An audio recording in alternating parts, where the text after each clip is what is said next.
എല്ലാവർക്കും നമസ്കാരം. മെയ് 29 കൊടുവായൂർ അത്തിച്ചുവടമ്പലത്തിലെ കർണകിയമ്മയ്ക്ക് ബ്രഹ്മകലശവും കുംഭാഭിഷേകവും നടത്തി. ഞങ്ങളുടെ കുടുംബദേവതയാണ് കർണകി അമ്മ.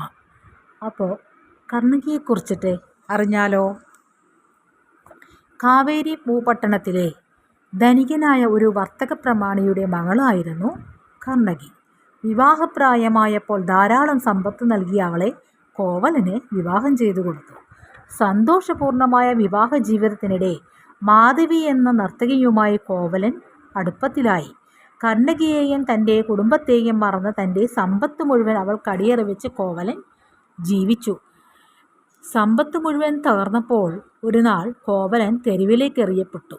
തൻ്റെ തെറ്റ് തിരിച്ചറിഞ്ഞ കോവലൻ കർണകിയുടെ അടുത്ത് തിരികെ എത്തി.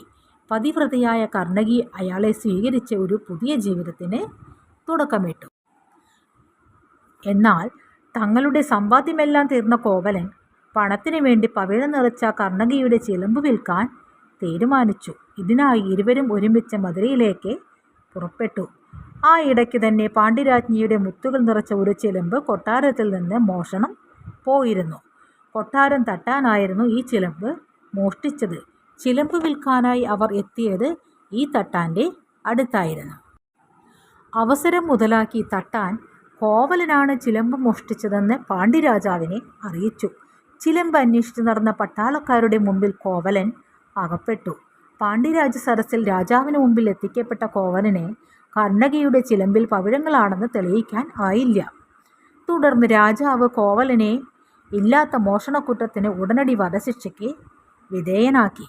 വിവരമറിഞ്ഞ് ക്രുദ്ധിയായി രാജസദസ്സിലെത്തിയ കർണകി തൻ്റെ ചിലമ്പ് പിടിച്ചുവാങ്ങി അവിടെ തന്നെ എറിഞ്ഞ് ഉടച്ചു. അതിൽ നിന്ന് പുറത്തു ചാടിയ പവിഴങ്ങൾ കണ്ട് തെറ്റു മനസ്സിലാക്കിയ രാജാവും രാജ്ഞിയെ പശ്ചാത്താപത്താൽ മരിച്ചു.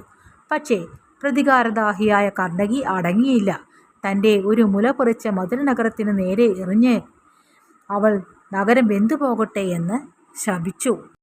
അവളുടെ പാതിവൃത്യത്തിൻ്റെ ശക്തിയാൽ അഗ്നിജ്വാലകൾ ഉയർന്ന് മധുരാനഗരം ചുട്ടെരിഞ്ഞു. തുടർന്ന് മധുരാനഗരം വിടുന്ന കർണകി ചേര രാജധാനിയായ കൊടുങ്ങല്ലൂരിലേക്ക് പോകുന്ന വഴി ആറ്റുകാൽ ദേശത്തെത്തുകയും അവിടുത്തെ മുല്ലുവേട്ടിൽ കാരണവർക്ക് ബാലികാരൂപത്തിൽ ദർശനം നൽകി.